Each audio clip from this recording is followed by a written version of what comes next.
எழில், எழில். அதான் யாரும் இல்ல போல. எனக்கும் அப்படிதான் தோணுது பார்த்திபா. ஆனா கதவுலாம் திறந்துருக்கே. கீழே கடை தான் மூடி இருக்கு. ஆனா மேல கதவு திறந்து தானே இருக்கு. அப்ப ஆளு உள்ள இருக்கணும்ல. அப்ப இன்னும் சத்தமா கூப்பிட்டு பார்ப்போம். எழில், எழில். அப்பா. வாங்கப்பா. ஏன் வெளியில நிக்கிறீங்க? இல்லப்பா, அவனை ரொம்ப நேரம் சத்தம் போட்டு கூப்பிட்டுட்டு இருந்தோம். உள்ள ஒரு அணக்கத்தையும் காணுமா. அதான் அப்படியே வெளியில நின்னுட்டோம். என்னப்பா நீங்க? உள்ள வாங்க. வெளியில நின்னு கூப்பிடுற அளவுக்கு அங்க இருக்கு. நீங்க எப்ப வேணா தாராளமா உங்க உரிமையோட வரலாம். உள்ள வாங்கப்பா. ஏப்பா, நல்லா இருக்கியா? நல்லா இருக்கேன்ப்பா. நேத்து நடந்தது எல்லாம் விக்ரம் சொன்னான். ஆமாப்பா, நாங்களும் அப்படிலாம் நடக்கும்னு எதிர்பார்க்கவே இல்லை. அதெல்லாம் நீங்க வருத்தப்படாதீங்கப்பா. பார்த்திபன் மாமா, அ உங்களுக்கு இல்லப்பா, எனக்கு எந்த வருத்தமும் இல்ல. அவன் யாரு? என் அத்தா பையன். என் பொண்டாட்டியோட அண்ணன் பையன். அது மட்டும் இல்லாம விக்ரம பத்தி எனக்கு நல்லாவே தெரியும். சின்ன வயசுல அவனை தூக்கி வளர்த்தவன் நான். என் பொண்ணுக்கு அவன் தான் கரெக்டான ஆளு. ஆனா இப்படி நடந்திருக்க வேண்டாம் அப்படிங்கிறது தான் எங்க எல்லாரோட வருத்தமே. எனக்கு புரியுது மாமா. நீங்க கவலைப்படாதீங்க. அவன் சரியாகிடுவான். சரி, அவன் எங்கப்பா இருக்கான்? அவன் இன்னும் எழுந்திரிக்கலப்பா. இன்னமும் தூங்கிட்டு தான் இருக்கான். என்ன? மணி என்ன ஆகுது? இன்னமும் தூங்கிட்டு இருக்கான்? இல்லப்பா, நைட்டெல்லாம் அவன் ஒழுங்கா தூங்கவே இல்ல. ரொம்ப நேரம் அ பேசிட்டே இருந்தான். அது மட்டும் இல்லாம அ நெறையா உள்ளுக்குள்ள கஷ்டமா இருக்கும்லப்பா. அத சொல்லி சொல்லி பேசிட்டே இருந்தான். ஒழுங்கா தூங்கவும் இல்ல. அதான் ரொம்ப நேரம் தூங்குறான். நானும் சரி டிஸ்டர்ப் பண்ண வேணாம். அவன் எழுந்திரிக்கிறப்போ எழுந்திரிக்கட்டும்னு சொல்லிட்டு விட்டுட்டேன். உன் ஃப்ரெண்டுக்கு அன்னைக்கு இன்னைக்கு உன் கடையை திறக்காம வச்சிருக்க. அப்படியும் சொல்லலாம். பெருசா எந்த வேலையும் இல்ல. யாராவது வந்து ஃபோன் பண்ணாங்கன்னா, நான் கீழ போய் என்னன்னு பார்க்குறேன். அதுவரைக்கும் அவன் கூடயே இருக்கலான்னு தான் இங்கேயே இருக்கேன். அவன் மனசு உடைஞ்சிருக்கான்லப்பா. அது மட்டும் இல்லாம அவன் என் ஃப்ரெண்டு. அவன இந்த நிலைமையில என்னால தனியா விட்டுட்டு போக முடியாதுல்ல. நைட்டு உன் கூட தான் இருக்கான்னு சொல்லி லலிதா வந்து சொன்னதுமே எனக்கு நம்பிக்கை வந்துருச்சு. என் பிள்ளைக்கு எதுவும் ஆகாது, அவன் பத்திரமா தான் இருப்பான்னு. நீங்க கவலைப்படாதீங்கப்பா. அவன் உள்ள தான் இருக்கான். நீங்க போய் பேசணும்னா பேசுங்க. சரிப்பா. மணி என்ன ஆகுது? இப்படி போத்திக்கிட்டு தூங்குறான். அதான் அதான் எழில் சொன்னால நைட்லாம் தூங்கலன்னு. அதுக்குன்னு இப்படியா தூங்குறது? விக்ரம், டேய் விக்ரம், டேய் எழுந்திரிடா. மணி என்ன ஆகுது? இப்படி தூங்கிட்டு இருக்க? விக்ரம். ஆ, வெளியில கொஞ்ச நேரம்டா. தூக்கம் வருது. டேய் எழில் இல்ல, அப்பாவும் மாமாவும் வந்திருக்கோம். எழுந்திரி. டேய் எழுந்திரிடா. எழுந்திரிச்சுட்டான். எழில், ஒரு காஃபிடா. டேய் மணி என்ன ஆகுது? இந்த நேரத்துல காஃபி கேக்குற? அப்பா, மாமா நீங்க என்ன இங்க பண்றீங்க? என்ன பண்றனா? ராத்திரி நீ வீட்டுக்கு வரல, அதான் உன்னை தேடி வந்தோம். அது அது ஒண்ணும் இல்ல மாமா. எழில பார்க்கலான்னு வந்தேன். அப்படியே நாங்க 2 பேரும் பேசிட்டே இருந்தோமா, நான் இங்கேயே தூங்கிட்டேன். அதான் வீட்டுக்கு நைட்டு வர முடியல. ஏன்பா நடிக்கிற? நீ எந்த காரணத்தால அங்க வரலன்னு சொல்லி எங்களுக்கு யாருக்கும் தெரியாதுன்னு நினைச்சியா? ஆ? சாரி மாமா. இப்ப எதுக்கு மன்னிப்பு கேக்குற? சரி, எப்ப வீட்டுக்கு வருவ? வீட்டுக்கா? வீட்டுக்கு வரேன். நீங்க போங்க, நான் வரேன். அதான் எப்போ? எப்போண்ணா? எனக்கு வீட்டுக்கு வரணும்னு தோன்றப்போ நான் வரேன். அது வரைக்கும் இப்படி இங்கேயே இருக்கலாம்னு இருக்கியோ? ஆ ஆ ஆமா. ஓ, வீட்டுக்கு வரல, இப்படி ஆபீஸ்க்கும் போகாம இங்கேயே இருக்கலாம்னு முடிவு பண்ணிட்டீங்க அப்படிதானே? இல்லப்பா, மதியத்துக்கு மேல ஆஃபீஸ்க்கு போலான்னு. ஓ, மதியத்துக்கு மேல. அப்ப மணி இப்ப என்ன நினைக்கிறீங்க? மணி காலையில 10ன்னு நினைக்கிறீங்களோ? ஓ, மணி ஆயிடுச்சா? ஆபீஸ்க்கும் போகல. அவங்க யாருக்கும் ஃபோன் பண்ணி ஒரு தகவலும் சொல்லல. அவளுகளும் ஃபோன் பண்ணாலும் நீங்க எடுத்து பேசல. பிறகு அவங்க வீட்டுக்கு ஃபோன் பண்ணியிருக்காங்க. நான் சின்ன பிள்ளைக்கு உடம்பு சரியில்லை, இன்னைக்கு ஒரு நாள் லீவ் போட்டுக்கிறோம், மற்ற வேலையை நீங்க பாருங்கன்னு சொல்லி சொல்ற மாதிரி சொல்லி வச்சிருக்கேன். என் மகனுக்கு உடம்பு சரியில்லை, இன்னைக்கு ஒரு நாள் நீங்க ஆபீஸை பாத்துக்கோங்கன்னு. அதான் இப்ப எதுக்கு இப்படி கத்தி பேசுறீங்க? பாத்திமா, நீ இவனுக்கு சப்போர்ட் பண்ணாத. இப்ப என்ன நடந்துருச்சுன்னு இவன் இப்படி பண்ணிட்டு இருக்கான்? என்ன நடந்துருச்சா? ஏன் உங்களுக்கு தெரியாதா என்ன நடந்ததுன்னு? இல்ல, இப்ப என்னெல்லாம் நடந்தது? என் மருமக கைத்துல நீ தாலி கட்டிட்ட. அது தெரியாம தானே கட்டின? வேணும்னால கட்டின? அதேதான் நானும் சொல்றேன். தெரியாம தான் கட்டுனேன். அதுக்குன்னு அதுக்குன்னு இதுக்குன்னு இழுக்காத. இந்த ஜென்மத்துல அவத்தான் உன் பொண்டாட்டி. என் மருமவ அவத்தான். இது அ அதெல்லாம் முடியாது. என்னாலலாம் அவள பொண்டாட்டியெல்லாம் ஏத்துக்க முடியாது. நீங்களும் அவள மருமகளலாம் ஏத்துக்காதீங்க. ஏல, என் மருமகளுக்கு என்னால குறைச்ச? என்ன குறைச்சலா? அவ அடங்கப்பிடாரி. எப்ப பார்த்தாலும் எகுத்து எகுத்து பேசுவா. சண்டை போடுவா. கொஞ்சமாவது மரியாதை குடுக்குறாளா? மரியாதையே குடுக்க மாட்டா. எப்ப பார்த்தாலும் வாடா போடா எரும மாடு பண்ணி அவ இஷ்டத்துக்கு வாயில வரதெல்லாம் கூப்பிட்டுட்டு இருப்பா. அவளால நான் எப்படி பொண்டாட்டிய ஏத்துக்க முடியும்? இல்லை, வாய முல்ல. புள்ளையோட அப்பா நிக்கிறான். அவன் முன்னாடி அவன் புள்ளைய தப்பு தப்பா சொல்லிட்டு இருக்க. அ மாமா, நீங்க ஒண்ணும் தப்பா எடுத்துக்காதீங்க. நான் உண்மையா தான் சொல்றேன். உங்க பொண்ணு உங்களுக்கு எப்படின்னு எனக்கு தெரியல. ஆனா எனக்கு இப்படிதான். அதான் சொன்னேன். தப்பா எடுத்துக்கலதான். ஆனாலும் கொஞ்சம் இதெல்லாம் அதிகமாப்ல. என் பொண்ணு அந்த மாதிரியா இருக்கா? அவ அமைதியான புள்ள மாப்ள. அப்பப்பப்பா! மாமா பொண்ணு மேல பாசம் இருக்குதான். ஆனா அவளை அமைதி பொறுமைலாம் சொல்லாதீங்க. சரில, இப்ப அதெல்லாம் விடு. நடந்தது நடந்துருச்சு. அதை இப்ப யாராலையும் மாத்த முடியாது. ஏன் ஏன் ஏன் ஏன் மாத்த முடியாது? அதெல்லாம் மாத்தலாம். இது மாத்திரியா? ஆ, அப்பா புரிஞ்சுக்கோங்க. எனக்கும் அவளை சுத்தமா பிடிக்காது. அவளுக்குமே என்ன பிடிக்காது. நாங்க 2 பேரும் எப்படி? நல்லா இருக்காதுப்பா. 2 பேரோட வாழ்க்கையும் கேள்விக்குறிதான். அதுக்கு அதுக்கு நேத்து தாலி கட்டின தாலிய கைட்டு போட்டுடலான்னு சொல்றியோ? எப்பா நான் என்ன ஊர் உலகத்துக்கு முன்னாடியே தாலி கட்டினேன். அங்க இருந்ததே 4, 5 பேரு. மத்தபடி நம்ம குடும்பம் தான் இருந்துச்சு. அப்படி இருக்கும்போது யாருக்குப்பா தெரியும்? நீ என்ன பேச்சு பேசிட்டு இருக்க?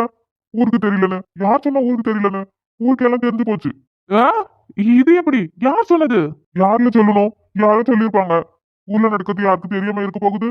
அதெல்லாம் யாரும் சொல்லியிருப்பாங்க. காலையில அப்பா வயலுக்கு போகும்போது அப்பா கிட்டயும் கேட்டிருக்காங்க. காலையில நாங்க 2 பேரும் வயலுக்கு போகும்போதும் எங்க கிட்டயும் கேட்டாங்க. உடனே நீங்க ஊனு தலையாட்டிட்டீங்களோ? பிறகு வேற என்ன பண்ண சொல்ற? அதானே உண்மை. என் மர்ம கயத்துல நீ தானே தாலி கட்டின. அப்ப உண்மையை தானே சொல்ல முடியும். ஓ! அப்பா இருக்கீங்களே! ஏன்ப்பா இப்படி பண்றீங்க? ஏன் மாப்பிள்ள என் பொண்ணு உங்களுக்கு பிடிக்கலையா? என் பொண்ணு நல்ல பொண்ணு மாப்பிள்ள. கோவப்படுவா, சண்டை போடுவா. அதுக்குன்னு அவன் நல்ல பொண்ணு மாப்பிள்ள. சொல்றாம்ல, பதில் சொல்லு. மாமா அமிர்தா நல்ல பொண்ணுதான். நான் அது இல்லைன்னு சொல்ல மாட்டேன். அது என்னமோன்னு தெரியல மாமா. எல்லா இடத்துலயும் மாமா பையன், அத்தை பொண்ணுன்னா பாசமா தான் இருப்பாங்க, பாசமா தான் பேசுவாங்க. ஆனா, சின்ன வயசுலேருந்தே எங்க 2 பேருக்கும் அந்த ஒரு வாய்ப்பு இல்லவே இல்ல மாமா. சின்ன வயசுலேருந்து நாங்க 2 பேரும் சண்டை தான் போட்டுட்டு இருக்கோம். இப்போ கூட சண்டை தான் போட்டுட்டு இருக்கோம். எனக்கும் அவளுக்கும் 1000 சண்டை இருக்கும். ஆனா, அவள ஒரு நாளும் நான் தப்பான பொண்ணா நான் நினைச்சதே இல்ல மாமா. அவ நல்ல பொண்ணு மாமா. ஆனா 2 பேருக்கும் பொருந்து போகாதப்போ எப்படி மாமா சேர்ந்து வாழ முடியும்? நீங்களே சொல்லுங்களேன். எனக்கு நீ சொல்றது புரியுதுப்பா. ஆனா நீ எந்த முயற்சியும் பண்ணாம ஒத்து போகாதுன்னு சொல்றியே. மாமா எனக்கு அமிர்தாவை பிடிக்கும். சின்ன வயசுலேருந்தே எனக்கு பிடிக்கும். எனக்கு அவ மேல எப்போ கோவம் வந்துச்சுன்னா, அவ என்ன மரியாதை இல்லாம பேசினதுல இருந்து தான். அப்பையில இருந்து தான் எனக்கு அவ மேல கோவம். சின்ன வயசுல அவகிட்ட வம்பு இழுக்கிறதுக்காக சின்ன சின்னதா ஏதாவது பண்ணுவேன். அது அவளுக்கு கோவம் வரும். அவ என்கிட்ட சண்டை போடும்போது கூட நான் அதை பெருசா எடுத்துக்கிட்டதே இல்ல. ஆனா ஒரு வயசுக்கு அப்புறம் அவ என்ன ரொம்ப கேவலமா பேச ஆரம்பிச்சிட்டா. எல்லாரும் முன்னாடியும் பேச ஆரம்பிச்சிட்டா. அந்த வயசுல கோபத்துல நானும் அவளை திட்ட, அவளும் என்ன திட்ட. அப்படியே சண்டை வேற மாதிரி ஆயிடுச்சு மாமா. ஆனா அவளை நான் என்னைக்கு விட்டு கொடுத்தது கிடையாது. அவ என்னைக்குமே என் அத்தை மாமா பொண்ணு அப்படிங்கறதுல தான் பார்த்துட்டு இருக்கேன். எனக்கும் அவளுக்கும் 1000 பிரச்சனை இருக்கும். ஆனா மத்தவங்க கிட்ட அவளை நான் விட்டு கொடுத்ததே கிடையாது. எனக்கு அவளை பிடிக்காதுதான். அதுக்குன்னு அவளுக்கு ஏதாவது ஒரு பிரச்சனைனா நான் பார்த்துட்டுலாம் நிக்க மாட்டேன். நிறைய தடவை அவளுக்காக நான் போய் நின்றுட்டேன். ஆனா அதுக்கே அவ எனக்கு எல்லாரும் முன்னாடி வந்து என்ன அவ்வளவு அசிங்கமா பேசிட்டு போவா. அப்ப முடிவு பண்ண மாமா. சின்ன வயசுல எல்லாம் நீங்க பேசுவீங்கல்ல, எனக்கு அவளை தான் கல்யாணம் பண்ணி வைக்கணும்னு சொல்லிட்டு. அப்பெல்லாம் ஓகே ஏதோ பேசுறாங்க அப்படிங்கிற மாதிரி இருப்பேன். அதுக்கப்புறம் இவன் நடந்துக்கிறதெல்லாம் பார்த்துட்டு அஹ், அத்தை பொண்ணு அத்தை பொண்ணாவே இருக்கட்டும், கல்யாணம் எல்லாம் பண்ணிக்க கூடாது அப்படிங்கிற ஒரு முடிவு எடுத்துட்டோம் மாமா. அது நல்லா இருக்கும்ல, மாமா பையன் அத்தை பொண்ணு அந்த ரிலேஷன்ஷிப் நல்லா இருக்கும் மாமா. ஆனா புருஷன் பொண்டாட்டிங்கிற உறவு எங்க 2 பேருக்கும் ஒத்து வராது. ஏய், நீ என்ன என்னென்னமோ சொல்லிட்டு இருக்க? யார் சொன்னா ஒத்து வராதுன்னு? அதெல்லாம் ஒத்து வரும். இப்ப நீயே சொல்ற சின்ன வயசுல அவளை எனக்கு பிடிக்கும்னு. அப்பா சின்ன வயசுல பிடிக்கும்னா அவளை பிடிக்கும். கல்யாணம் பண்ணிக்கணும்னு என்னெல்லாம் கிடையாது. அது என்னால கல்யாணம் பண்ணிக்கணும் என்னெல்லாம் கிடையாது. ஆனா பிடிக்கும். பிடிக்கும்னாலே கல்யாணம் பண்ணிக்கணும் தானே அர்த்தம். ஐயோ அப்பா நான் உங்களுக்கு எப்படி சொல்லி வைப்பேன்? நாங்க 2 பேரும் முறை பசங்களாவே இருந்துக்கிறோம். இந்த புருஷன் பொண்டாட்டிங்கிற டிராமாலாம் எனக்கு சுத்தமா செட் ஆகாது. அவளுக்கும் செட் ஆகாது. ஆளை விடுங்க. இல்ல, உன்னை இப்பவே சேர்ந்து வாழணும்னு சொல்றமா? உனக்கு எப்ப தோணுதோ அப்ப சேர்ந்து வாழு. அவளுக்கு எப்ப தோணுதோ அப்ப சேர்ந்து வாழட்டும். ஹம், அப்புறம் அதெல்லாம் இந்த ஜென்மத்துல நடக்காது. யாருன்னு சொன்னா நடக்காதுன்னு? அதெல்லாம் நடக்கும். அது மட்டும் இல்லாம நீ அது வரைக்கும் இங்கேயே கிடப்பியோ? அதெல்லாம் இல்ல. நான் கொஞ்ச நாள்ல வந்துடுறேன். எவ்வளவு நாள்? அது வரைக்கும் உங்க அம்மா கறியும் பாட்டி கறியும் அத்தை கறியும் 3 பேரும் சாப்பிடாம கிடப்பாளுவோம். எது சாப்பிடலையா? அப்புறம் எப்படி மாப்பிள்ள சாப்பிடுவாங்க? நைட்டும் நீங்க வீட்டுக்கு வரல. பாட்டிக்கு உடம்பு சரியில்லைன்னு உங்களுக்கு தெரியும்ல. பாட்டி மாத்திரை போடணும். ஆனா பாட்டி இன்னமும் சாப்பிடல. நைட்டும் சாப்பிடல, இன்னமும் சாப்பிடல. அக்காவும் சாப்பிடல. உங்க அத்தைக்காரியும் சாப்பிடல. என்னப்பா என்ன மாமா? வீட்ல எத்தனை பேர் இருந்துட்டு 3 பேர் சாப்பிடலன்னு சொல்றீங்க? அதுவும் பாட்டி அவங்க வயசானவங்க உடம்பு சரியில்லை மாத்திரை போடணும்னு தெரியும்ல. சாப்பாடு கொடுக்காம என்ன பண்ணிட்டு இருக்கீங்க? இல்ல, தாத்தா எவ்வளவோ சொல்லி பார்த்துட்டாரு. பாட்டி சாப்பிடறதாவே இல்ல. என் பேரன் வந்தாதானே சாப்பிடுவேன்ட்டு அவங்க பிடிவாதமா இருக்காங்க. என்ன பண்ண சொல்ற? உங்க பாட்டி பிடிவாதம் பத்தி உனக்கு தெரியாதா? ஆமா பிடிவாதம். என்ன இதெல்லாம் பிடிவாதம்? சாப்பாட்டுல யாராவது கோவத்தை காட்டுவாங்களா? அவ்வளவு அக்கறையா இருந்தா நீ வந்து சாப்பிடுன்னு சொல்லியிருக்கணும். நீ பாட்டுக்கு இங்க வந்து உட்காந்துக்கிட்டீங்கன்னா சரி நைட்டு ஏதோ மனசு கஷ்டமா இருக்குன்னு இங்க வந்த. காலையில எழுந்து வர்றது இல்லையோ? அது வீட்டுக்கு வரலாம் தான் இருந்தேன்.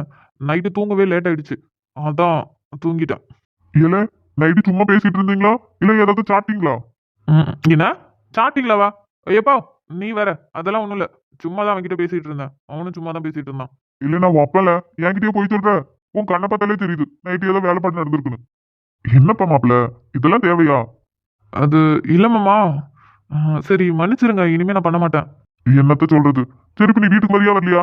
நீங்க போங்க. நான் மனசு சரியானதும் வரேன். ஆமா, பொல்லாத மனசு உனக்கு. இப்ப மனசு சரியில்லை. என்ன நடந்துச்சுன்னு மனசு சரியில்லை. சரியில்ல, நீ வராத. அவங்க 3 பேர் பட்டினி கிடந்தே சாவட்டும். உனக்கு என்ன அக்கறை? இப்ப ஏன்ப்பா அப்படி சொல்றீங்க? இன்னும் எப்படில சொல்றது? நீ வீட்டுக்கு வர வரையும் அவங்க 3 பேரும் சாப்பிடாதுங்க. அவங்கள பார்த்துட்டு எங்களுக்கு மட்டும் சோறு இறங்குமா? நாங்களும் சாப்பிடாம கிடக்குறோம். நாங்க 6 பேரும் சாவுறோம். நீ பொறுமையா வாப்பா. என்ன பேச்சு இது? எதுக்கு மாப்பிள்ளை கிட்ட இப்படி பேசிட்டு இருக்கீங்க? நான் சொன்னது தப்பா? நீயே சொல்லு. 3 பேர் சாப்பிடாம கிடக்குறாங்க நம்ம வீட்டுல பொம்பளைங்க. அவங்கள பார்த்துட்டு நம்மளுக்கு சோறு இறங்குமா? நீயே சொல்லு. பொண்டாட்டிங்க சோறு திங்காம வேதனைப்பட்டு கிடந்தா புருஷமாரவங்களுக்கு மட்டும் சோறு தொண்டையில இறங்குமோ? அது எப்படியத்தான் அவங்க கஷ்டப்படும் போது நம்ம வயிற்றுக்கு சோத்தை பாக்குறது. அப்புறம் இப்படி சொல்ற? இங்க பாருப்பா, நீ பொறுமையாவே வா. உன் மனசு சரியில்லைங்கிறல்ல, உன் மனசு சரியாக்கிட்டு நீ பொறுமையாவே வா. அது வரைக்கும் வீட்டுல இருக்கவங்க சோறு தின்னா என்ன, திங்கலன்னா உனக்கு என்ன? யார் மேல உனக்கு அக்கறை? ஆ, நான் வரேன். இதுக்குதான் இப்படி பண்றீங்கன்னு தெரியல. நான் வரேன். ஆனா எப்பயும் போலதான். என்னெல்லாம் அவ கூட சேர்ந்து வாழ சொல்லக்கூடாது. அதே மாதிரி அவகிட்டயும் போய் என் கூட சேர்ந்து வாழணும்னு சொல்லலாம் கூடாது. அவ பாட்டுக்கு அவ இருக்கட்டும், நான் பாட்டுக்கு நான் இருப்பேன். அப்படின்னா நான் வரேன். அது எப்படி இல்ல நாங்க சொல்லாம இருப்போம்? அப்ப நான் ஒன்றும் வரல. நீங்களே போங்க. அப்ப நீ வராத. நாங்க சோறு தண்ணி இல்லாம சாவுறோம். உனக்கு என்ன? கடவுளே, ஏன்பா இப்படி பண்றீங்க? சரி, நான் வரேன். எவ்வளோ நேரம் தான் வேடிக்கை பார்த்தாலும் கண்ணுக்கு குளிர்ச்சியா ஒன்று கூட மாட்ட மாட்டேங்குது. இவளுங்க வேற எப்போ வருவாளுங்கன்னு தெரியலையே. இன்னைக்குன்னு பார்த்து வயிறு வலி வேற அதிகமாகுது. என்னால் எங்கேயுமே போக முடியல. ஆனால் இவளுங்க 3 பேரும் மட்டும் ஜாலியாக போய் என்ஜாய் பண்ணிட்டு வராளுங்க. நான் கிளாஸ்லேயே உட்காந்துட்டு இருக்கேன். எல்லா டிபார்ட்மெண்ட்லேயும் சீனியர்ஸுங்க தான் அழகாக இருக்காங்க. நம்ம செட்டில் ஒருத்தன் கூட பார்க்குற மாதிரி இல்லையே. இவ என்ன தனியா உட்காந்து புலம்பிட்டு இருக்கா? அடி, நம்ம கொடுத்து வச்சது அவ்வளோதான் போல. பள்ளிக்கூடம் படிக்க வச்சு நல்ல அழகழகு பயலுலா இருந்தானுவோ. காலேஜுக்கு வந்து அதை விட அழகா இருப்பானுன்னு பார்த்தா ஒன்று கூட தேர மாட்டேங்குது. ஒருவேளை அவனுங்களும் நம்மளை பார்த்து இதே பதில் சொன்னானுன்னா? ஹே மாயா. ஏ புட்டி, என்ன அதுக்குள்ளே வந்துட்ட? போன வேலை சீக்கிரம் முடிஞ்சது, அதனால வந்துட்டேன். சரி, அந்த அக்கா கிட்ட கொடுத்துட்டியா? கொடுத்துட்டேன்டி. ஆனா அந்த அக்காவை கண்டுபிடிக்கதா ரொம்ப கஷ்டமாயிடுச்சு. பின்ன எங்க பார்த்தாலும் வெறும் பில்டிங்கா கட்டி கட்டி போட்டு வச்சிருக்கானுவோ. யார் எங்க இருக்காங்கன்னே தெரியல. ஆமா பத்தியா, நானே எல்லார்கிட்டையும் கேட்டு கேட்டு தான் போனேன். எல்லாத்துட்டையும் கேட்க வேற கூச்சமா இருந்துச்சு. ஆனா என்ன பண்றது, அதான் எல்லாத்துக்கிட்டையும் கேட்டு கேட்டு போயிட்டு கண்டுபிடிச்சிட்டு அந்த அக்காட்ட கொடுத்துட்டு வந்துட்டேன். ஆனா அந்த அக்கா பாவம் இல்ல? ஆமாண்டி, அந்த அக்கா ரொம்ப பாவம். யாருக்கும் அந்த நிலைமை வரக்கூடாது. எனக்கு அந்த அக்காவோட அப்பாவை பார்த்தாலே பிடிக்காது. அவரை பார்த்தாலே எனக்கு கோவமா வரும் தெரியுமா? மனசாட்சி இல்லாதவருடி. ஆனா பரவாயில்ல, அவங்க சித்தி நல்லவங்க. நம்பூர்லேயே நம்ம எத்தனை பேர்த்த பார்த்துருப்போம். பொண்டாட்டி இறந்ததுக்கு அப்புறம் புருஷன் இன்னொரு கல்யாணம் பண்ணிப்பான். ஆனால் பொண்டாட்டிக்கு பிறந்த குழந்தைங்கள 2ஆவதாக கல்யாணம் பண்ணவங்க அவ்வளோ கொடுமைப்படுத்துவாங்க. ஆனால் இவங்க அப்படி இல்லை. அந்த அக்காவை ரொம்ப பாசமாக பார்த்துக்கிறாங்களே. ஆமாண்டி, அந்த அக்கா மேலே அவங்களுக்கு அவ்வளோ பாசம். அந்த ஆள்லாம் ஒரு ஆளாடி. ஆம்பளையா லட்சணமாக சம்பாரித்து குடும்பத்தை காப்பாற்றுவாங்க. ஆனால் அவ வேலைக்கும் போகிறதில்ல, குடும்பத்தை பார்த்துக்கணுங்கிற அக்கறையும் இல்லை. அந்த அக்காவோட அம்மா இருந்தப்போ கூட எல்லா வேலைக்கும் போய் அவருக்கு குடிக்கவும் காசு, சாப்பாடாக்கி போடவும் காசு, எல்லாமே அவங்க தான் பார்த்துக்கிட்டாங்க. ஆமாம், எங்கள் அம்மாவே வந்து எங்கள் அப்பா கிட்ட பேசுவார் தெரியுமா? பாவம் அவ்வளோ கஷ்டப்படுறா, அவ்வளோ வேலையும் செய்கிறான்னு. நாங்கள் கூட ஒரு 5 நிமிஷம் ஓய்வெடுக்க உக்காருவோம். ஆனால் அந்த 5 நிமிஷத்தில் வேற ஏதாவது வேலை கிடைக்குமான்னு பார்த்து அங்கே வேலைக்கு போவா. இப்படி அவங்க ஓடி ஓடி வேலை செஞ்சதால தான் ஒரு நாள் ரொம்ப உடம்பு சரியில்லாமல் அந்த அம்மா இறந்துட்டாங்க. பாவுண்டி அந்த அக்கா. அவங்க அம்மா இறந்தப்போ அவங்க எவ்வளோ கஷ்டப்பட்டாங்க. ஆனால் அப்போ கூட அந்த ஆள் எனக்கு சம்பாரிச்ச போட உன்னால் முடியல, அதனால் செத்து போயிட்ட, வேணும்னே தாண்டி செத்து போனேன், எனக்கு சம்பாரிச்சு இனிமேல் யார் போடுவா, இனிமே உன் புள்ள தான் போடணும்னு சொல்லி அந்த அக்காவை படிக்க விடாம வேலைக்கெல்லாம் அனுப்புனாரு. அதுக்கப்புறம்தான் அவங்க சித்தியை கல்யாணம் பண்ணிட்டு வந்தார். அவங்க வந்தப்போ ஆரம்பத்தில் அந்த அக்கா பயந்தாங்க தான். இவங்களும் எல்லாரும் மாதிரி கொடுமை பண்ணுவாங்க அப்படின்னு வேலைக்கு போனாங்க.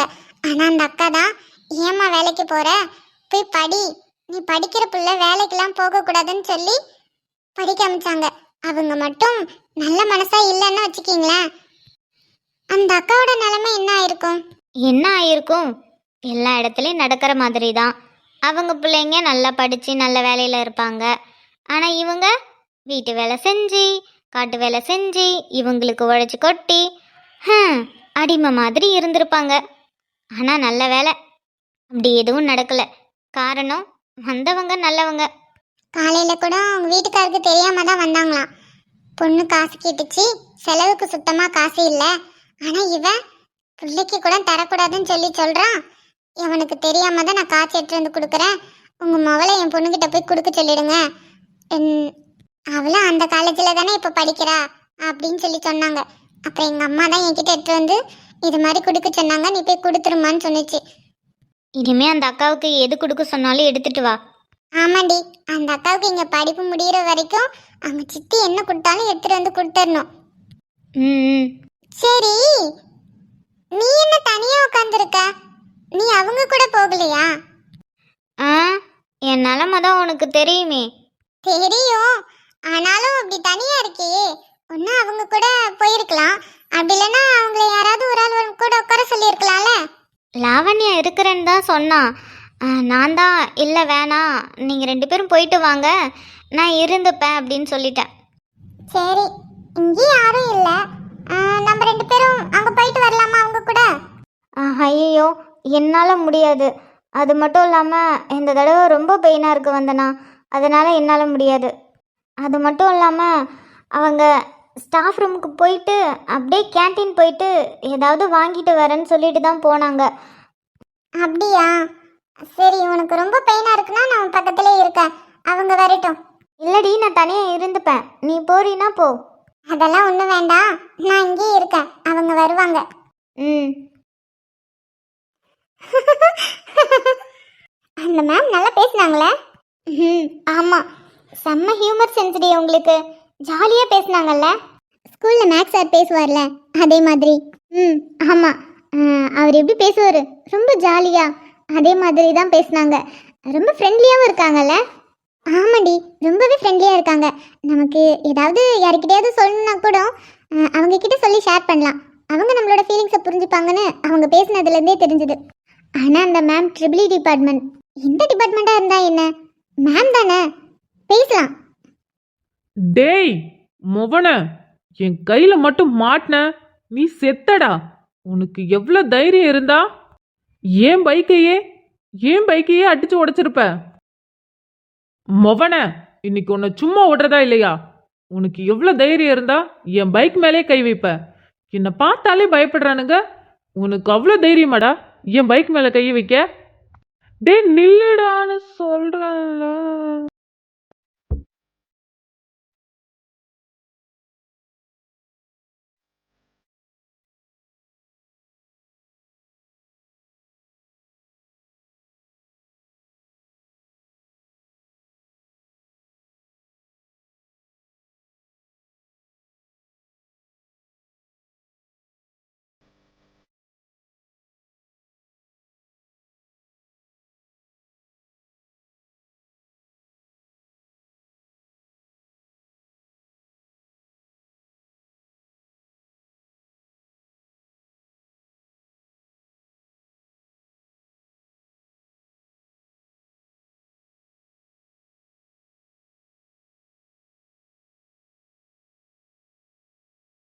யாரா இவளை பார்த்ததும் ஸ்பார்க் மாதிரி வருது. இவளை எங்கேயோ பார்த்துருக்கனே. அவ இவதான் மழையில டான்ஸ் ஆடின பொண்ணு தானே இவ. அன்னைக்கு பாவாடை சட்டையில சின்ன பொண்ணு மாதிரி தெரிஞ்சா, இப்ப சுடிதார்ல.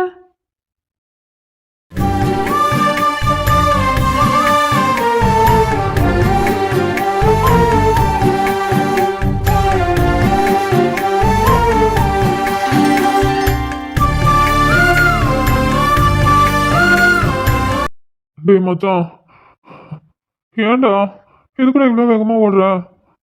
டேய் இவன் எதுக்கு நின்ன இடத்துலயே ஓடிட்டு இருக்கான்? டேய், ஏன்டா இவ்வளவு வேகமா ஓடுற? மச்சான், எங்களால உனக்கு பிடிக்கவே முடியல மச்சான். டேய் கேக்கே, உன்கிட்ட தானே பேசிட்டு இருக்கேன். அட பாவி, ரன்னிங்லயே சைட் அடிக்கிறான். டேய் மச்சான், கேக்கே. என்ன மச்சான், நான் தான் ஓடிட்டு இருக்கேன்ல, ஓடிட்டு இருக்கும்போது டிஸ்டர்ப் பண்ற. ஏது நான் டிஸ்டர்ப் பண்றேனா? டேய், ஒரே இடத்துல ரொம்ப நேரமா ஓடிட்டு இருக்கேன். ஆ, ஒரே இடத்துலயா? பின்ன ஒரே இடத்துல ஓடிட்டு இருக்கடா. எப்பா நீ ஓடுனா பின்னாடி எங்களால பிடிக்கவே முடியல. கிருஷ்ணன் அவனை போய் பிடிச்சிட்டான்டா. ஆனா நீ இன்னமும் ஒரே இடத்துல ஓடி தேய்ச்சிட்டு இருக்க. நீ ஏன் நிக்கிறேன்னு எனக்கு தெரியும். ஏஹே, பல்ல கட்டாதரா. சரி அதெல்லாம் விடு சிபி, நீ எதுக்குடா கையில செருப்பு தூக்கிட்டு அலையிற? மச்சான், எப்ப சண்டை நடந்தாலும் என் செருப்பை ஒண்ணு தூக்கிட்டு போயிடுறானுங்க, இல்லைன்னா அழுக்காக்கிடுறாங்க, இல்லைன்னா கிழிச்சு போட்டுறானோடா. அதான் எப்ப சண்டை வந்தாலும் சேஃப்டியா என் செருப்பை எடுத்து கையில வச்சுப்பேன். தூ, டேய், இப்ப இதுக்கெல்லாம் நேரம் இல்லடா. நான் அப்புறமா கூட மூஞ்ச தொடச்சுக்கிறேன். வா வா, அவன் வேற புடிச்சிட்டு ரொம்ப நேரமா கத்திட்டு இருக்கான். உனக்கு காதுல விழுதா இல்லையா? வா போகலாம். போகணுமா மச்சான்? ஃபைட்டு நம்ம நாளைக்கு வச்சுக்கலாமா?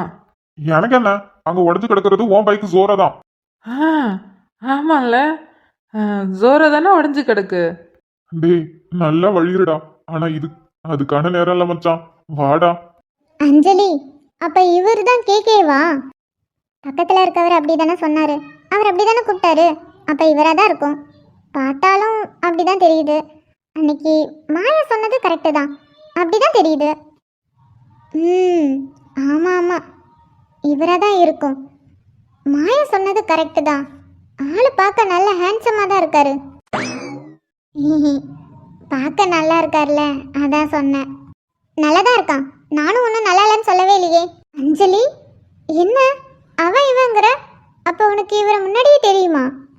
அப்படிலாம் இல்லை, பார்க்க நல்லா இருக்கான், எல்லாரும் சொன்ன மாதிரி இருக்கான், அவ்வளோதான். அப்போ அப்படிலாம் ஒன்றும் இல்லை, பார்க்க நல்லா இருக்கான், எல்லாரும் சொன்னாங்க அது மாதிரி இருக்கான், அவ்வளோதானே தவிர நீ நினைக்கிற மாதிரிலாம் எதுவும் இல்லை.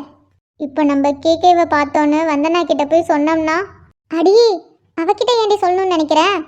அன்னைக்கு இவன் கிளாஸ்க்கு வந்துட்டு போனதே அவ பார்க்கலன்னு சொல்லி அவ்வளோ புலம்புனா, அதுவே தாங்க முடியாது. இதில் நம்ம 2 பேரும் பார்த்தோம் அப்படின்னு மட்டும் சொன்னோம், அவ்வளோதான். பரவாயில்லடி, அவ என்ன பண்ணுறான்னு பார்க்கும், போய் சொல்லலாம். இன்னைக்கு அவளை வச்சு செய்யலாம்னு நினைக்கிறேன், உன்னோட இஷ்டம். மச்சான், கொஞ்சம் வெயிட் பண்ணு, பேர் மட்டும் என்னன்னு கேட்டுட்டு வந்துடுறேன். லவ், ரொம்ப லேட் ஆகிடுச்சு, வா கிளாஸ்க்கு போகலாம், அவளுங்க வேற வெயிட் பண்ணிட்டு இருப்பாளுங்க. ஓகே. ஹலோ, எக்ஸ்கியூஸ் மீ, உங்கள் பேர்?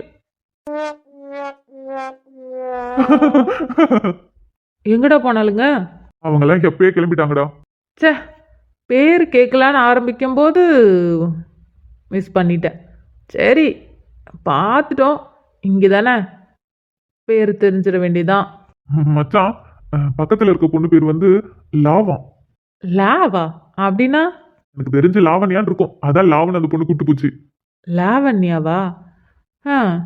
ஆனால் இவ பேர் என்னன்னு தெரியலையே. கேக்கே, அவங்க போய் ரொம்ப நேரம் ஆகுது, ஆனா நீ இன்னமும் ஒரே இடத்துல ஓடிட்டு இருக்க. மறந்துட்டேன். நீ அதை மட்டும் மறக்கல, ஜோரோவையும் மறந்துட்ட. ஜோரோ மச்சான், என் பைக்குடா, என் பைக்கு உடைச்ச அவனுங்கள தெளிஞ்சிட்டான்.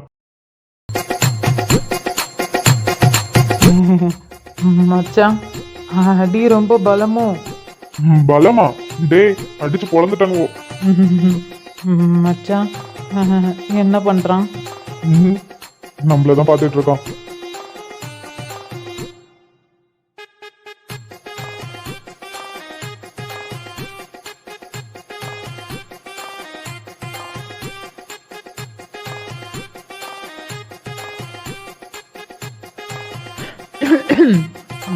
மச்சான், ரொம்ப வலிக்குதாடா? இல்ல, சுகமா இருக்கு. நீ வேணா அவனுங்கள்ட்ட வாங்குறியா? சாரி மச்சான், ரொம்ப அடி பலமோ? வேணும்னா அவனுங்களை கூப்பிட்டுட்டா அவனுங்கள்ட்ட அடி வாங்கு, அப்ப தெரியும். மச்சான், நான் வேகமா தாண்டா வந்தேன். அப்புறம் எப்ப வந்த? அவனுங்க என்ன அடிச்சு பிரிச்சு மேய்ஞ்சி கொடியில துணி காயப்படுற மாதிரி காயப்பட்டு போனானுங்க. அதுக்கப்புறம் வந்து காஞ்ச துணி எடுக்க போலாங்கிற மாதிரி வந்த. இல்ல மச்சான், நான் ஃபாஸ்டா தாண்டா உடியாந்தேன். நீ சிபியை வேணா கேட்டு பாரு, ரொம்ப ஃபாஸ்டா வந்தேன் தெரியுமா? ஆமா, ரொம்ப ஃபாஸ்டால ஓடியாந்தான். என்னாலே அவனை பிடிக்க முடியல. அப்புறம் கிட்டத்தட்ட அரை மணி நேரம் என்ன, 3/4 மணி நேரம் ஒரே இடத்துல அவ்வளவு ஃபாஸ்டா ஓடிட்டு இருந்தான். 3/4 மணி நேரமா? ஏண்டா, உன்ன என்ன ரன்னிங் காம்படிஷன்ல இடம் சேர்த்து விட்டோம்? 3/4 மணி நேரம் ஒரே இடத்துல ஓடி இருக்க. அங்க நான் அடி வாங்கி கதறிட்டு இருக்கேன். ஏன்டா மச்சான், இல்லடா, அந்த இடம் ஒரு மாதிரி வழுக்கிக்கிட்டே வந்துச்சா, நான் ஓடிட்டே இருக்கேன். அப்புறம் சிபி வந்து சொன்னதுக்கு அப்புறம் தான் தெரியுது 3/4 மணி நேரமா நான் ஒரே இடத்துலயே ஓடிட்டு இருக்கேன்னு. இல்ல, எனக்கு புரியல. என்ன பார்த்தா உனக்கு எப்படி தெரியுது? என் தலையில ஏதாவது இழுத்த வாயின்னு எழுதியிருக்கா? நீ என்ன சொன்னாலும் நான் நம்ப? அப்படிலாம் எழுதல மச்சான், அது மூஞ்ச பார்த்தாலே தெரியும். டேய், சாரி மச்சான், டங்க்கு ஸ்லிப் ஆயிடுச்சு. டங்கு மட்டும் இல்லடா, உனக்கு இன்னைக்கு என்னமோ ஸ்லிப் ஆயிருக்கு. ஒழுங்கா உண்மையை சொல்லு. எப்பயுமே சண்டைக்கு வரவன் நேரா வருவ. இன்னைக்கு ஏன் சண்டைக்கு வரல? அது மட்டும் இல்லாம, இது ஒன்றும் சும்மா வாய் சண்டை கிடையாது. உனக்கு ரொம்ப பிடிச்ச உன் பைக் சோரோ, அவனையே போட்டு தாக்கு தாக்குன்னு தாக்கியிருக்கானுங்க. அவனை உனக்கு எவ்வளவு பிடிக்கும்னு எனக்கு நல்லாவே தெரியும். சிபி ஒரு தடவை அதுல தெரியாம ஸ்கிராச் பண்ணதுக்கே அவனை அந்த அடி அடிச்ச. அப்படி இருக்கும்போது பாரு, பின்னாடி அது எப்படி படுத்து கிடக்குதுன்னு பாரு. போட்டு பொல பொலன்னு பொழந்திருக்கானுங்க. அப்படி இருக்கும்போது நீ எப்படி அவனுங்கள விட்ட? எனக்கு இப்போ ரீசன் தேவை. நான் அங்க அடி வாங்கிட்டு இருக்கேன். நீங்க 2 பேரும் என்ன பண்ணிட்டு இருந்தீங்க? ஆ கரெக்ட் மச்சான். ஜோரா வேற ரொம்ப அடி வாங்கிடுச்சா, அத பார்த்து ரொம்ப ஃபீல் பண்ணிட்டு இருந்தேனா, அதுக்கப்புறம் ஓடி வந்து உன்னை காப்பாத்தலான்னு வரும்போது மச்சான், அதுக்குள்ளேயே உன்னை அடிச்சு துவைச்சு காய போட்டு போயிட்டானுங்கடா. அதான் லேட் ஆயிடுச்சு. என்னம்மா கதை அடிச்சு விடுறான்? இல்ல, இது எனக்கு செட் ஆகல. நீ வேற கதை சொல்லு. மச்சான் இதான்டா உண்மை. டேய் சிபி, ஒழுங்கா உண்மையை சொல்லு. என்ன நடந்துச்சு? அந்த 3/4 மணி நேரம் என்ன நடந்துச்சுன்னு எனக்கு சொல்லியே ஆகணும். மச்சான் நான் தான் சொல்றேன்லடா. டேய் வேணாம், ஒழுங்கா அமைதியாயிடு. நீ பொய் பொய்யா சொல்ற. எனக்கு நல்லாவே தெரியுது. சிபி, ஒழுங்கா சொல்லு. அது ஒண்ணும் இல்ல மச்சான். அவன் உன்னை காப்பாத்தலன்னு ரொம்ப வேகமா தான் ஓடியாந்தான். ஓடிட்டே இருக்கும்போது திடீர்னு ஒரு பிரேக் அடிச்சிட்டான். எதனால? ஆப்போசிட்ல 2 பொண்ணுங்க வந்துச்சு மச்சான். அதான். பொண்ணுங்களா? அப்படியே பொண்ணுங்க வந்திருந்தாலும் கொஞ்ச நேரம் நின்னு பார்த்துட்டு வந்திருப்பானே. ஆனா 3/4 மணி நேரம் நிக்கிற அளவுக்கு அப்படி யாரு? மச்சான் அவன் சும்மா புல்புலா புல்புலா கட்டுறான்டா. நீ அதெல்லாம் நம்பாத. இல்ல, நீ இழுக்கும் போதே தெரியுது. டேய், யாருடா அந்த பொண்ணுங்க? நீ பாத்திருக்கியா? இல்ல மச்சான், நான் பார்த்தது இல்ல. எனக்கு தெரிஞ்சு ஃபர்ஸ்ட் இயர் பொண்ணுங்கன்னு நினைக்கிறேன். அந்த சோடா புட்டி தானே? ஆ, ஆமா மச்சான். அந்த பொண்ணு கண்ணாடி தான் போட்டு இருந்துச்சு. இன்னைக்கு என்னமோ சின்ன பொண்ணு பாவாடை சட்டை போட்டிருக்கு. ஸ்கூல் 7வது 8வது படிக்குன்னு சொன்ன. அது அன்னைக்கு பாவாடை சட்டையில் பார்த்தனா சின்ன பொண்ணு மாதிரி தெரிஞ்சிச்சு. இன்னைக்கு சுடிதாரில் பார்த்தனா அதான் ஸ்லிப் ஆயிட்டேன் மச்சான். தூ, வெக்கமா இல்ல? அந்த சோடா புட்டிக்கோசரம் என்ன அடி வாங்க விட்ட? மேலே படவே இல்லை மச்சான். டேய், யாருடா அந்த பொண்ணு? நீங்க ஏதோ தெரிஞ்ச மாதிரி பேசிட்டு இருக்கீங்க. டேய், அன்னைக்கு சொன்னல, ஒரு ரைடு போகும்போது மழையில ஒரு பொண்ணு டான்ஸ் ஆடினதை பார்த்தோன்னு. ஆமா, கேக்கே கூட சொன்னானே, சின்ன பொண்ணு ஸ்கூல் படிக்கும், 7வது 8வது இருக்கும் அப்படின்னு. அந்த பொண்ணா? அந்த சின்ன பொண்ணு தான் இந்த பொண்ணு. இந்த சோடா புட்டியை பார்த்துதான் தலைவர் இப்ப ஸ்லிப் ஆகி என்ன அடி வாங்க விட்டுட்டான். அடப்பாவி, அதனாலதான் ஒரே இடத்துல ஓடிக்கிட்டே இருந்தானா? ஆனா மச்சான், சொல்லக்கூடாது. அந்த பொண்ணு அழகா இருந்துச்சு. இல்லை சிபி, கண்ணாடி போட்டிருந்தாலும் உன்ன மாதிரி அழகா இருந்தால. நான் அந்த பொண்ணு சொல்லல, பக்கத்துல ஒரு பொண்ணு நின்னுச்சு, முட்டைக்கண்ணு. அந்த பொண்ணு சூப்பரா இருந்த மச்சான். அடப்பாவி. ஏண்டா, இங்க அவனை அடிச்சடியில இங்க வா கிழிஞ்சு ரத்தம் வந்துட்டு இருக்கு. அது உங்களுக்கு பெருசா தெரியல. மாத்தி மாத்தி சைட் அடிச்சிட்டு இருக்கீங்க. மச்சான் நான் இல்லடா, இவன் தான் இப்ப பேசினான். நான் எதுவும் பேசல. நான் உண்மையாலுமே உனக்காக ஃபீல் பண்றேன் மச்சான். போதும்டா, போதும். ஃபீல் பண்ண வரையும் போதும். சரி விடு மச்சான், சாதாரண அடிதானே. சண்டைன்னு வந்தா சட்டை கீயத்தான் செய்யும், ரத்தம் வரத்தான் செய்யும். எந்த காரணமும் இல்லாம நான் ஏன்டா போய் அவன்கிட்ட அடி வாங்கிட்டு வந்தேன்? மச்சான் நீ என் ஃப்ரெண்டுடா. ஃப்ரெண்டுக்காக இத கூட வாங்க மாட்டியா? போட்டோம். ரைட்டு விடு. டேய், ஜோரவ என்னடா பண்றது? ஆமா மச்சான், என் ஜோரா வேற பாவம், ரொம்ப அடிபட்டுருச்சு. என் மேல இருக்கிற கோவத்தை என் ஜோரோ மேல காட்டிட்டானுங்க லூசு பசங்க. மச்சான் கிறிஷு, இப்ப என்னடா பண்றது? என்ன பண்றதுன்னா, தூக்கிட்டு போய் மெக்கானிக்கல் ஷாப்ல தான் போடணும். அவன் தான் என்ன ஏதுன்னு பார்த்துட்டு சொல்லுவான். ஆனா இது எப்படி தூக்கிட்டு போறது? அதான் என் பைக் இருக்குல்ல, அப்புறம் அவனும் பைக் எடுத்துட்டு வந்து இங்க தான் ஹாஸ்டல்ல நிறுத்தியிருக்கான். 2 பேரும் பைக் இருக்குல்ல, அதை வச்சு எப்படியோ எடுத்துட்டு போய் போட வேண்டியதான். ஜோரோ நல்லபடியாக தேறிடுவானாடா? மச்சான் அது மெக்கானிக்கல் கடையில தான் இருக்கு. அவன் போடுற ஊசிலையும் மாத்திரையிலையும் தான் அவன் சரியாயிடுவானா சரியாக மாட்டானான்னு தெரியும். அவனுங்களுக்கு என் ஜோரோ மேலே கண்ணுடா, அதான் இப்படி பண்ணிட்டானுங்க. அவனுங்களை அப்புறமா பார்த்துக்கிறேன். அப்பா டேய் என்னடா ஆச்சு? டேய் வாயை கிழிச்சிட்டானுடா. வலி வேற தாங்க முடியல, நீ வேற லொடன்னு பேசிட்டு இருக்க. மச்சான் இன்னும் கொஞ்ச நேரம் நீ பேசுன அப்புறம் அவன் வாயில வர ரத்தம் உன் வாயிலையும் வரும். சரி மச்சான், வா வா, ஃபர்ஸ்ட் நம்ம ஹாஸ்பிட்டல் போயிட்டு அதுக்கப்புறம் நம்ம ஜோராவை அதோட ஹாஸ்பிட்டலுக்கு கூட்டு போகலாம்.